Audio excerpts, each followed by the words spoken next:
Well, thank you very much to Pippa and the crew team for inviting me to present a paper at this wonderful conference. It's been a very thought-provoking couple of days. I hope my humble offering will meet with your approval, and I look forward to your questions and comments. Basically, I am picking up a piece of research that was not originally part of my crew's fellowship, which, as with Martina, happened last year, early last year, just as the world was ending and the pandemic was upon us. So it was cut slightly short, but nevertheless, the work I was doing there was to really look at the question of embodied practice vis-a-vis early writing from a comparative perspective and try to extend the work I was doing in early Egypt on early Egyptian writing to southern Mesopotamia.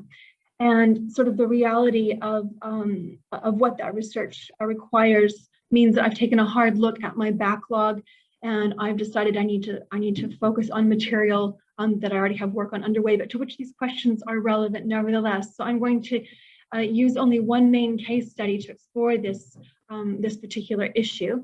What I wanted to start off doing was just say a bit about this wider approach that I've been developing over the last while, even during my doctoral research, to early Egyptian writing, trying to bridge archaeological anthropological approaches with linguistic. And at this stage now, shifting more from materiality in general, looking at reading and writing from the perspective of the embodied practitioner, so looking at embodied practices, and then also picking up the theme that Pippa has set out with adaptations, and thinking about adaptations also being practices, but perhaps the renegotiation of conventions for particular reasons that may relate to this relationship between materials, tools, and the body, and different techniques. So the object that I wanted to focus on is the Narmer palette, which may be known to many of you, but I will say a bit about it, and I have some selected observations to make, and these are still ideas that are unfolding. I really need to get down to brass tacks and systematically go through the data I have, and I'm using this talk as an opportunity to get back into this work. But just to say that I've been drawing on a particular documentation technique, or Raking light photography technique, that you might have heard me go on about ad nauseum on reflectance transformation imaging. That's been a great aid in looking at some of these finer details, these material traces for those embodied practices relating to the production and then consumption, inferred consumption of writing. How we define that is an interesting question for early Egypt. For those of us who just remind ourselves of the context we're dealing with. So we're in Northeast Africa, the lower Nile Valley, where we see writing emerging, depending on which chronology you want to follow, between 3,325 for the very earliest possible date, maybe 3150, and then through to the end of the First Dynasty, where we see quite a dramatic sort of change, sort of development of the formal hieroglyphic script. Now, the objects upon which these marks occur, and depending on how we define writing, we can go to ceramic and stone vessels. We also find marks that we think encode linguistic values on things like bone, ivory, and wooden labels. That was something I did a lot of work on several years ago. Also palettes, relief carved palettes, and that's what we'll be looking at today. One example, one of the most grand examples. Also stela, cylinder seals, impressed ceilings, and a lot of other smaller objects, and then on fixed surfaces such as living rock, plastered mud wall, very rarely, and then larger objects, less portable objects, including vessels and stela, funerary stela. And then the distribution of this material is the lower Nile Valley, usually best preserved in the low desert and high desert, also in the southern Levant and Sinai. We have some examples, but material is biased very strongly towards high status cemetery sites, some ceremonial sites. The settlement, unlike southern Mesopotamia, is something, a settlement context is where we do struggle to get early written evidence, such that the earliest inscribed papyrus, and I say inscribed because the earliest papyrus roll is mid First Dynasty, but it appears to be uninscribed. So we have to go all the way to the Fourth Dynasty before we find papyrus actually being inscribed, which could be one of these problems of preservation for the more organic material surfaces. And then we have to wait until 500 years since the emergence of first examples of possible writing before we get the first narrative inscriptions. So it's quite a long burn, and then continuous text, bundling individual clauses, a piece of written discourse. This is also early Old Kingdom. So our earliest evidence is quite patchy. And just to remind ourselves where we are, here we have a map of the Nile Valley, and it's hard to see here actually the sites in bold, but in the south you have sites like Abydos, Abydos, and Nagada, Hierakonpolis, where we have important evidence coming from. And then we have to go down to the apex of the delta to sites like Saqqara, Giza, Abu Roash, Tura, Halwan, and these are other important larger cemetery sites where we have early writing coming from. And then I've put in a chronological table here so we can sort of see the cultural phases that also have their relative dates, and then how this relates to unification and dynastic periods. So we're really looking at about 3,325 through to the end of the first dynasty. So you can see Narmer there on the right. This is the first ruler of a unified Egypt, and it's an object attributed to, or at least that bears his name that we'll be looking at. But in terms of the types of things we get very early on, this is an important cemetery site of Abydos, and we have a couple of important sort of sub-cemeteries, Cemetery U and its Tomb UJ that you see in the upper right corner, where we have these small ivory and bone labels or tags that bear notches that may encode numerical information. And then the excavator, Gunter Dreyer, and others believe that these also bear writing, but this is debated. And then we move into the larger rectilinear structures that you see on the left. And these are the burial complexes of the first rulers of Egypt. And here we find a lot of inscribed material. So again, this trend where we have, again, material coming from cemetery sites and from elite contexts. The materials that do survive for the earliest examples are clay, both fired and unfired, stone, wood, bone and ivory, both elephant and hippo, and a variety of woods, I should say, also different types of metal. And then, of course, depending on the technique, we have pigments and minerals being used with binders applied to surfaces or infilling incisions. So these things are used alone and in combination. And you see some examples here of early inscribed or marked, which is maybe vessels. In here, I'm using the word inscription, perhaps incorrectly, but at least color is applied to a surface. And it is thought that perhaps this image of a scorpion is in fact the name of a ruler. Others debate this, but certainly by the first dynasty, with the example of these little labels here in the middle right, we do have what's clearly a scriptural system, I use them in quotes, in place, and then a reconstructed impressed cylinder seal with an impression from it that gives us a list of rulers of the first dynasty. So these are the types of materials that we find. And then the techniques applied to transform these materials include incision, carved relief, as we'll see on the Narmer palette shortly, sculpting, and some of that is present there as well, impression into soft materials such as clay, the application of pigment or minerals together with a binder onto surfaces, incisions on stone vessels or wooden labels. We see here in the lower left a label with a white infill, and that probably was done for enhancing photography, so by a modern individual. But we do have evidence of colored pastes being used to infill signs, which is quite interesting in terms of sort of the whether writing is playing a more ceremonial or ritual role early on, or a more practical function. So yes, color, paste, infill, and then these things might be used alone or in combination.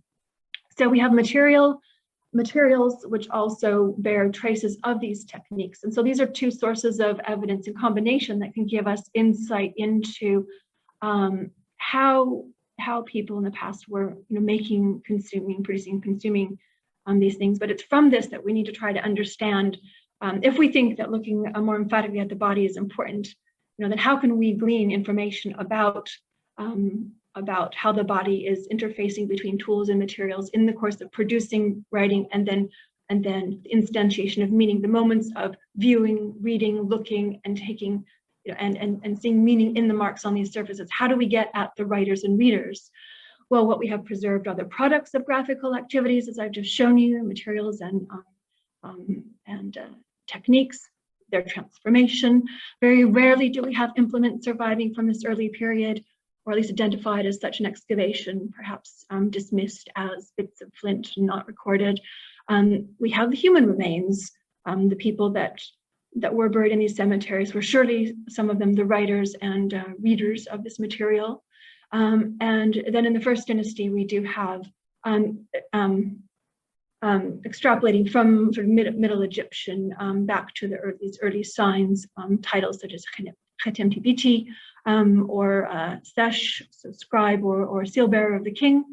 But in terms of discursive evidence about writers, we have to go all the way to the Old Kingdom pyramid texts before we get anyone actually writing about writing and what that's like and how that's undertaken and the experience of writing. And for readers, we're struggling even more. We have no direct early evidence, and we must really question, for the inscribed material that does survive, when was a living viewer or reader intended or not? Because so often we're finding these things in more ritual or ceremonial context. We have the human remains from which we can extrapolate, and then inference from the evidence for writers. So how certain materials or techniques would have the impact how they would have informed acts of viewing and reading. So it's a very filtered, a very biased, a very partial sort of data set that we have to work with. I've just put a couple examples of ivory plaque. This is an example of sort of low relief. The kinds of tools that we have attested later, so the rush pen, and then carbon black ink and red ink, which we do see used from the earliest times. And then an example of the depiction of a writer, but this is from the Old Kingdom. So can we extrapolate backwards in time that this is perhaps a posture that a writer or reader would have taken or not? But this is the type of thing we have to work with. But what I've been trying to do in my research is to bridge art historical, linguistic, and archaeological, anthropological approaches in particular ways. So to look at the materiality of script and to look at the role that the body is playing in both practices and then adaptations, the theme that we're concerning ourselves with today. And then also in terms of reading as well. So here on the right, I'm holding one of these little tiny labels from Two Mudea de Abydos. I had the opportunity to go down and study them firsthand several years ago. And you can just see how it's almost a micro, if this is even writing, these are very tiny objects with a perforation perhaps attached to grave goods. None have been found in situ, so this is all guesswork, but it does seem logical. But what can be discerned, of the writer or reader in terms of their practice and experience when we look at the materials, we look at the techniques, then the wider archaeological context, and then I've grayed out local, regional, and cross-regional scales because this is just sort of going systematically through material and trying to find trends, and then look at how we're tracing patterns and changes across time and space is a place where I haven't got to in my research, much less trying to relate just a single stroke or a small mark on a surface to all the way up to how materials, tools, techniques, and embodied practice are impacting the meanings, the meaning content, the semantic and symbolic content that we think these signs encode. So this is very much research in progress. In terms of thinking through the body and taking ideas from scholars like Yanis Hamalakis or Ruth Whitehouse thinks around this space a little bit as well. When we're thinking about bodies, it's important to consider things like age, sex, and gender, however that was perceived or practiced, the stature of individuals of different heights, different abilities or disability, and the posture of writing and reading acts, and how that is mitigated by the material object and how it's displayed, where it's set up and scale, things like this access, how fixed is a marked surface, or how mobile is it? Do you turn it around and manipulate it, or unroll, unfurl, or do you need to perambulate and walk around, approach an object? And you do that as an individual or as a group. And then, of course, we're deploying, or past readers and writers would have been making use of not only the visual sense, which is what we often emphasize or prioritize, the eyes, the head, the movement vis-a-vis the marked surface, but the other senses might have been an important part of reading and writing practices: hearing, touch, smell, taste.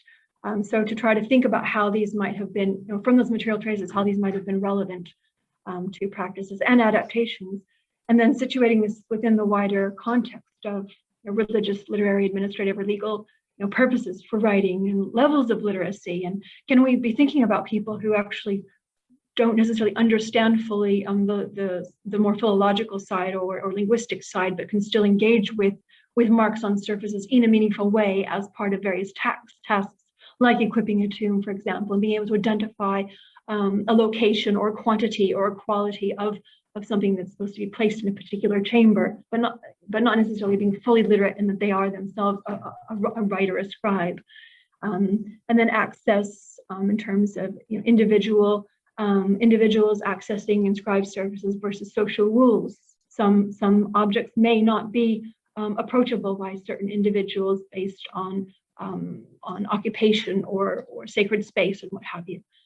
So and then okay, so these are the sorts of the different sort of scales and different facets or aspects that I'm trying to think through when I'm looking down my camera or pressing my nose against different objects and trying to think, well, how can I get at what must have been an important part of reader-writer practice, which is the role of the body, the senses, taking this phenomenological perspective, and how can I infer this from the material traces? So if we take the Narmer palette as our case study as we are today, again, this is an object that bears very little writing, in fact, but it's occurring in the context of a lot of iconographic activity. But it is a great example, nevertheless, because this object, which is a double-sided a ceremonial palette, takes its coming from a tradition of a more practical, sort of mundane cosmetic palette. You can see that by the cup on the left side where pigment may have been ground. I find no evidence for that on this object, but it evokes that original sort of cosmetic function. But it then bears scenes of a high status nature of Narmer, the first ruler of Egypt, undertaking. He's preparing to smite someone. We have bodies laid out with their heads removed. So these are scenes of presumably of unification of Egypt, interpersonal violence that leads to unification. So this is an object that was found in a ceremonial at a ceremonial site at the site of Hierakonpolis in the late 1890s. It was actually found. Was found in an earlier phase of a temple. I've just placed a diagram here. But it was removed from the temple at some point and placed in a cache within the temple precinct. But it had been discarded or removed from the temple or from this ceremonial site. It's in very good condition, but its context of use of display is not preserved, and there are very few telltale marks on it how it would have actually been set up, and thus helping us think about how it would have been approached and viewed and manipulated and consumed, much less thinking about its production. A lot of previous research on this object does revolve around trying to understand, its meaning content. Is it a reference to actual events, or are these just symbolic expressions of royal power? But this is a very important object for understanding the development of early Egyptian art, royal ideology, artistic conventions, etc. But so often this work is done without reference to archaeological potential, at least context of practice. Interpretation is often taking our understandings from later Egyptian art and writing and projecting them back onto this object. And then when production or reception is discussed, it's often disembodied or it's not populated with people really thinking through the implications of these powerful messages, but who would have seen them and when and how? If this was in a ceremonial context where it could not have been accessed readily by the populace at large, how powerful was it in terms of a tool of propaganda or political tool? Or maybe it's more about it being an efficacious object doing work on behalf of the ruler for maintaining order over chaos in Egypt, etc. That we need to be thinking not so much about a living viewer per se. But nevertheless, I have been wanting to think about it in terms of these themes of embodied practice and experience, whether it's production and consumption. One thing I did want to touch on is the importance of, as we are advancing in our techniques for the documentation of marked surfaces, is to establish increasing. There's a whole discourse around this, but establishing standards for this, and I'm culpable of not publishing in a timely fashion to contribute to such work. So, for example, we recently had published this image on the left. This is a different palette, just one that's incised with a niched frame with the name of Narmer within. But you can see that the drawing on the left is very different from the photograph on the right, and then the image that I've made but not yet published, which shows very clearly that there's a lot more present than has been rendered in the image on the left. And so it really is important that people like myself, where we have data, to get it out there as soon as possible, so that we can be working on material that is accurate in every way possible.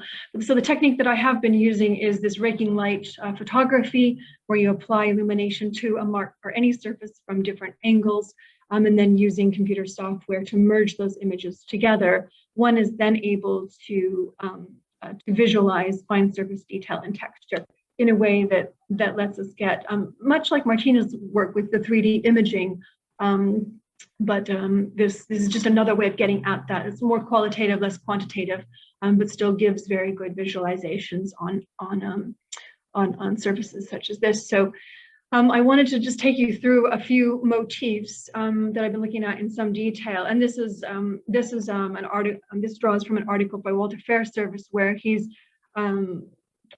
trying out, there's this difficulty of what can we read, what is writing versus what is depiction, or what should be understood iconographically versus linguistically.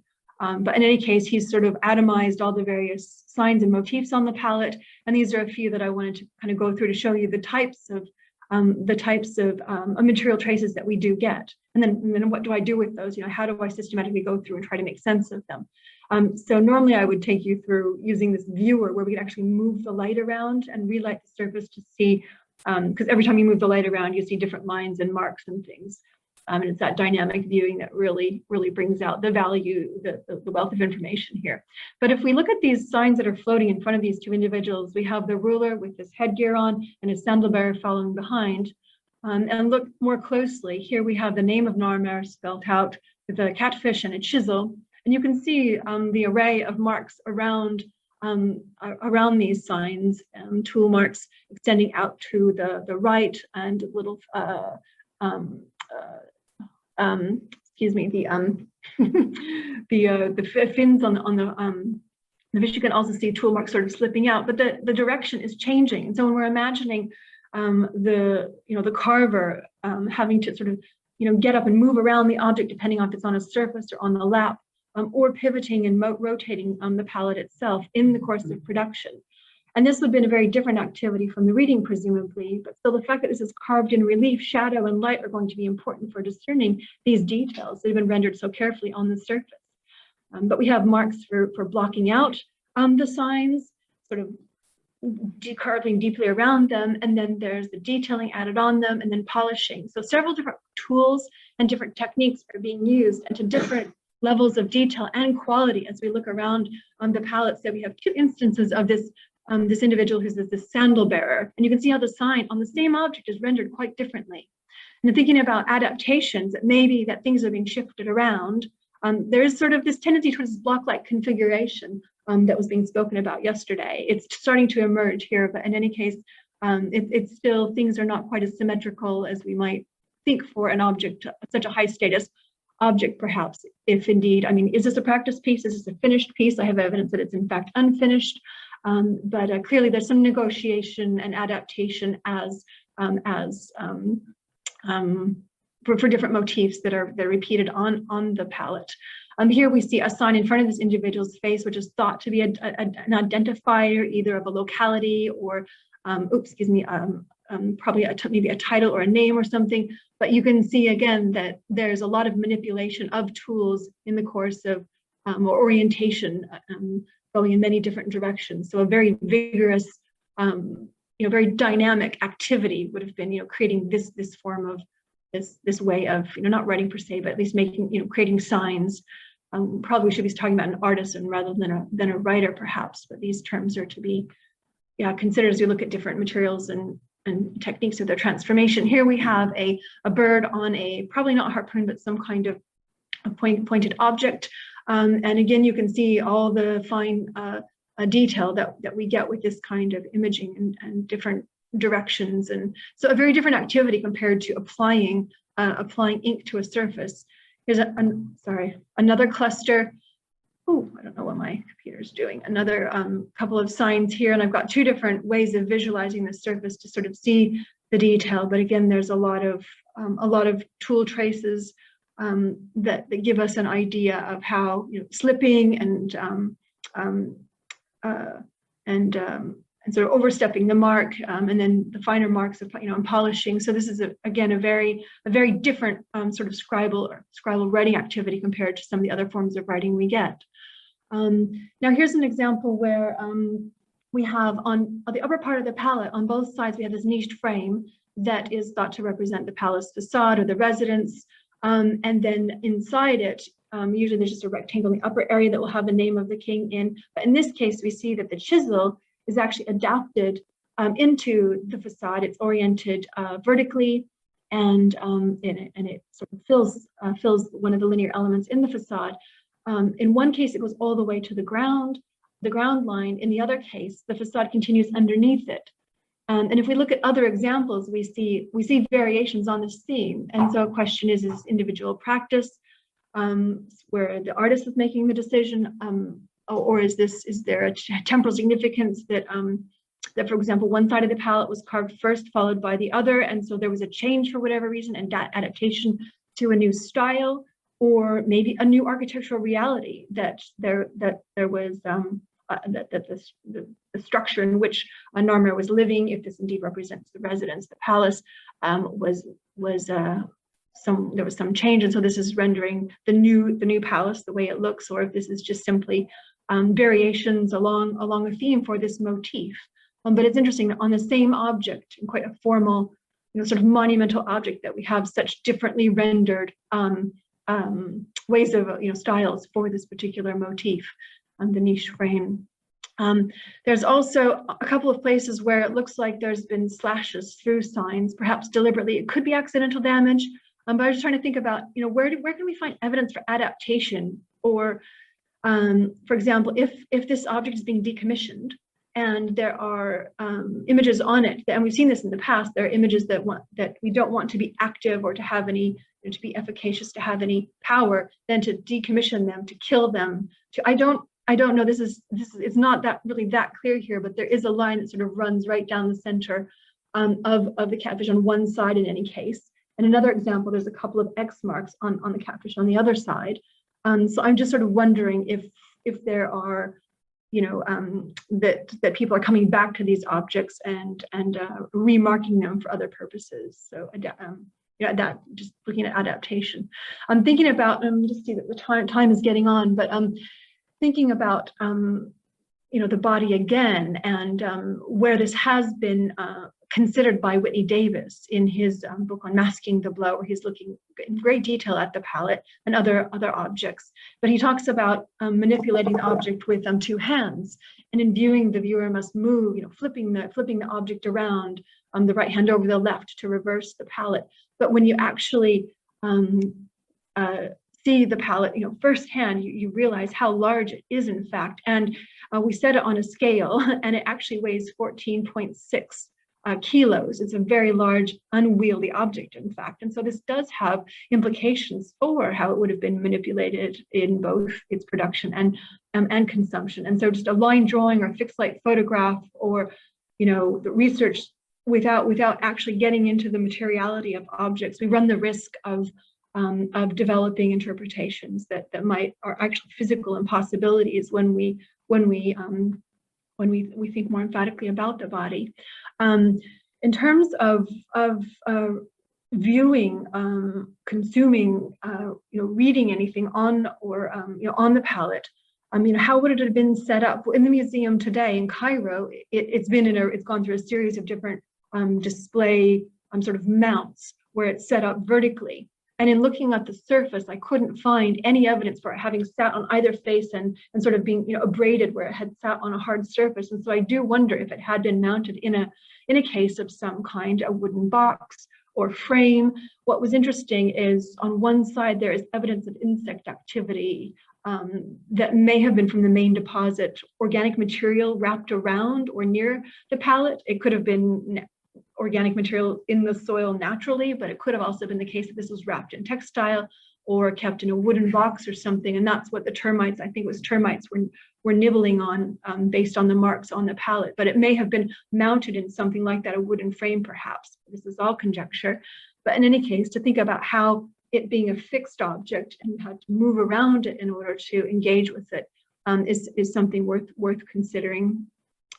Or laying it out on a surface, and you can see in the upper right where I'm applying the light for the reflectance transformation imaging capture, where it's laid down, but certainly it would have been difficult to see what was on the surface in flat light.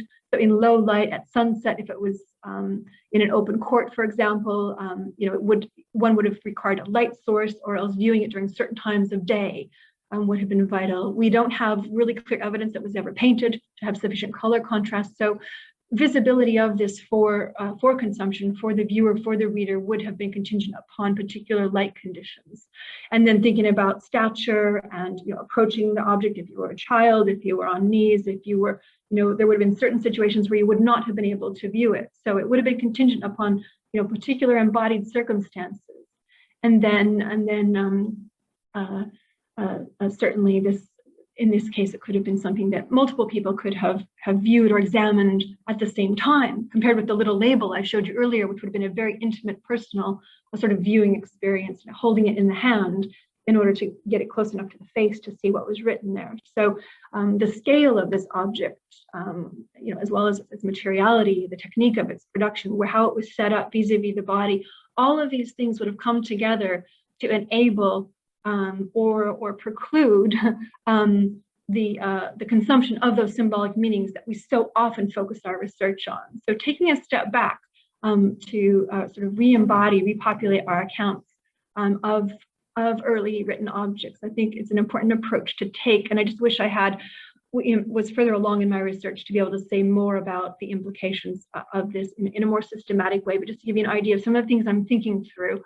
And then if we turn to later Egyptian evidence, we do discursive evidence about readers and writers. We do see mention of the hand.